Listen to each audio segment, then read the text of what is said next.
अस्सलाम वालेकुम। उम्मीद है कि सब खैरियत से होंगे। ये प्रीवियस ईयर टेट का पेपर से लिया गया क्वेश्चन है।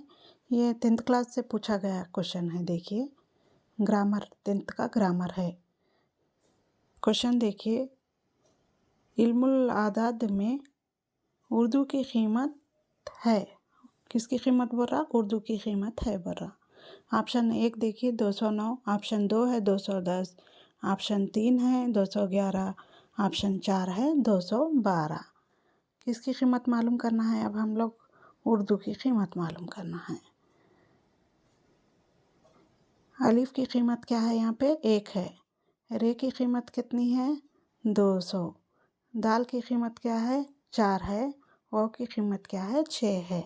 अब ये सब कुछ जमा करना है। 6 जमा 4 कितना होता? 10। 10 जमा 200 210। 10 जमा 1 211। 211 क्या है? आंसर है। ये थर्ड ऑप्शन सही आंसर है, 211। तो इस तरह के क्वेश्चंस आ सकते हैं, आप लोग याद रखिए।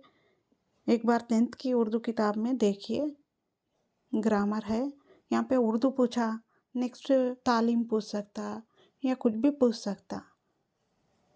तो ऐसे क्वेश्चन भी आ सकते हैं, आप लोग कंफ्यूज मत होइए। इस तरह के क्वेश्चन को गौर से देखिए, याद रखिए। जज़ाकल्लाह खैर।